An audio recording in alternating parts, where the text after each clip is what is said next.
In this video, we are going to study about Code of Pharmaceutical Ethics as drafted by PCI. जब भी हम किसी particular profession में होते हैं, से फॉर एग्जांपल अगर हम अपनी बात करें तो हम एक फार्मेसी प्रोफेशन के लोग हैं, ठीक है, तो हमारी कुछ रिस्पॉन्सिबिलिटीज़ होती हैं टुवर्ड हमारा खुद का प्रोफेशन, टुवर्ड दूसरा प्रोफेशन, या फिर टुवर्ड द जनरल पब्लिक, या फिर toward the professional people of our own profession, ठीक है, हमारे मतलब को प्रोफेशनल्स जो होंगे, ठीक है। तो ये सब कुछ हम पढ़ने वाले हैं under the code of pharmaceutical ethics कि हमारी क्या रिस्पॉन्सिबिलिटीज़ हैं और हमें उन्हें कैसे फुलफिल करना है। अब अगर हम एग्जाम पॉइंट ऑफ व्यू से बात करें तो कोड ऑफ फार्मास्यूटिकल एथिक्स में मेजरली हम पढ़ेंगे about the code of ethics toward the job of pharmacist himself, toward his profession, toward his trade and toward the medical profession. ठीक है, the code of pharmaceutical ethics as formulated by Pharmacy Council of India, which are meant to guide the pharmacist as how he should conduct himself in relation to himself, general public, his co-professionals and etc. मतलब उसके क्या क्या responsibilities हैं toward all of them. Now, ethics mean the code of moral principle, or it may be defined as science of moral values and mainly focus on the determination of right or wrong doing during the duty. मतलब कि कुछ moral values होती हैं कि हमें सिर्फ मतलब हम कोई अगर जॉब करते हैं तो हम for the sake of money तो हर कोई करता है, पर keeping that monetary thing aside apart अगर हम देखें तो कुछ मॉरल वैल्यूज़ हैं, हमारी कुछ खुद की रिस्पॉन्सिबिलिटीज़ हैं जो हमें हमेशा याद रखनी होती हैं। हम किसी भी प्रोफेशन में हैं तो हमें हमेशा वी कैन से आजकल की दुनिया में जो काफ़ी कम हो चुका है, बट हमें खुद की तरफ अपने लिए, अपने ईमानदारी के लिए और टुवर्ड द हमारे जो खुद का हमारा रोल है टुवर्ड द पब्लिक जिसको हमें सर्व करना है, उसके लिए हमें थोड़ा जनरस रहना होता है। According to the pharmaceutical ethics the following points are to be noted as per pharmacy council of India for a pharmacist in relation to, as I have already told, his job, his profession, his trade and toward the medical profession. First, let's see what are the code of ethics of a pharmacist in relation to his job. The pharmacist should keep the following points in mind in relation to his job.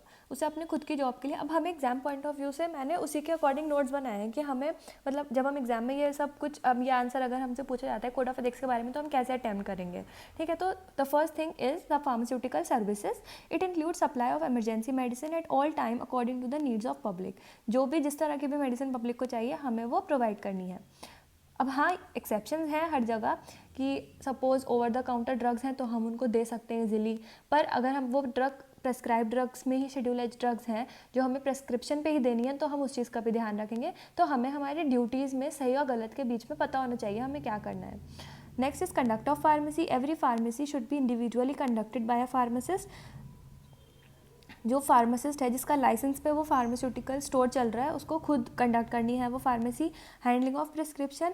Pharmacist should receive a prescription without any reaction and should handle it carefully. अगर उसमें कुछ गलती है तो उसे देखना है, और ये नहीं है कि प्रिस्क्रिप्शन लिया और उसने देखा कि अरे मतलब इतनी ज़्यादा बड़ी बीमारी है तो इनको तो मतलब जैसे अरे ये तो मर सकते हैं या फिर ये हो सकता है, तो उस पर इससे क्या होगा, जो पेशेंट है वो बहुत ज़्यादा पैनिक हो जाएगा. तो हमें ऐसे रिएक्शन नहीं देना है और बिना किसी रिएक्शन के वो प्रिस्क्रिप्शन को हैंडल करना है.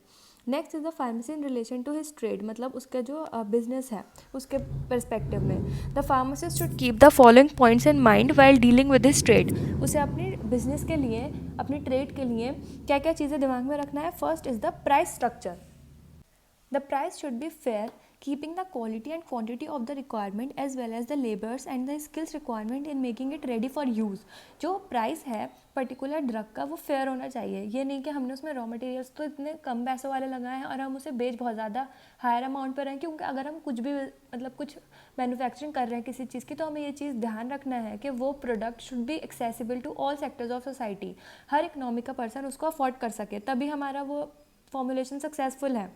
Fair trade practice. It include the practice should be fair and should be adopted by a pharmacist in trade without causing harm to other.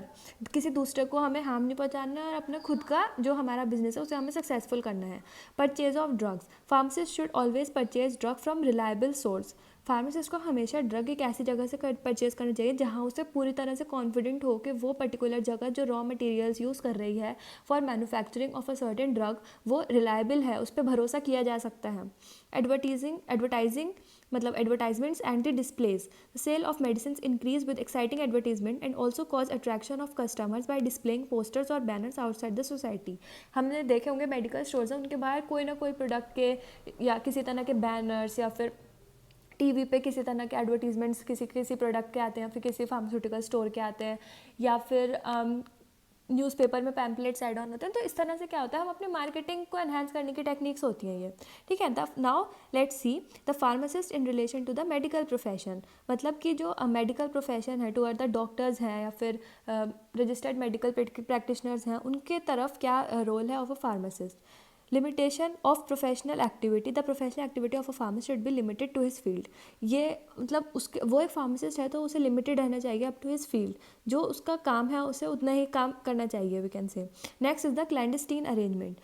क्लैंडस्टीन arrangement का मतलब होता है कि सपोज हम कोई फार्मासिस्ट है, उसने क्या करा, एक डॉक्टर के साथ, हम नॉर्मल टर्म्स में बोलें तो मतलब सेटिंग कर ली कि अगर ये वाली मेडिसिन वो लिखेंगे और वो इसमें से मतलब वो मेडिसिन लिखेंगे जो सिर्फ उनके मेडिकल स्टोर पे अवेलेबल है, और वो उन्हें मतलब उन्हें बोलेंगे कि आप वहीं से परचेस करिए, और इस तरह से क्या होगा, उनकी सेल बढ़ेगी और कुछ कमीशन होता है वो जो डॉक्टर होता है वो ले लेता है। तो इसे हम बोलते हैं क्लैंडस्टीन अरेंजमेंट। तो इस तरह के अरेंजमेंट्स नहीं करने चाहिए और सब कुछ फेयर होना चाहिए। The pharmacist should not offer any commission to the medical professionals. Liaison with public, the pharmacist should always guide public as per their convenience. उसकी पब्लिक के साथ ऐसा रिलेशन बनाना है कि अगर कोई ड्रग वो उसे दे रहा है, हर कोई पढ़ा लिखा नहीं होता है, हर कोई इजीली समझ नहीं पाता है, मतलब कि हम मेडिसिन के बारे में या फिर कौन सी मेडिसिन कब लेना है, कैसे लेना है, तो उसे प्रॉपरली पब्लिक को गाइड करना होता है। Next is pharmacist in relation to his own profession, खुद के प्रोफेशन की तरफ is professional vigilance. The pharmacist should perform his duty as per the rules and regulations that are given in the pharmacy act. Law abiding citizen, the pharmacist should have sufficient knowledge and should be convergent to public. उसके पास इतनी knowledge होना चाहिए कि वो एक जो person है, जो कस्टमर है या जो पेशेंट है, उसको अच्छे से गाइड कर सके, और वो इतना कन्वर्जेंट होना चाहिए, हेजिटेशन नहीं होनी चाहिए उसको कन्वर्जेंट होना चाहिए, उसको ऐसा होना चाहिए कि वो बातचीत करके जो अपनी उसे चीज़ें पता हैं वो उस पेशेंट को या फिर अपने कस्टमर को भी अच्छे से बताए, ताकि कि मतलब अगर कोई दवाई है तो उसे किस मेडिसिन के साथ कौन सा खाना नहीं लेना है, कौन सा खाना लेना है, क्या चीज़ें नहीं खानी है, या फिर कैसे लेनी है मेडिसिन, ये सब कुछ उसे बताना है। Next is relationship with professional organization, the pharmacist should build a cooperative relationship with his colleagues. Next is the decorum and propriety, उसको मेंटेन करना है कि वो एक डेकोरम में और पीस के साथ अपनी प्रैक्टिस करे। And next last is the pharmacist oath, हम सबको पता है हम फार्मासिस्ट ओथ होती है, हम वो लेते हैं, और आप चाहें तो उसको अगर आप लर्न कर सकते हैं तो आप उसे लर्न कर सकते हैं, वरना आप लोग इतना भी लिखेंगे तो it will be sufficient for exam.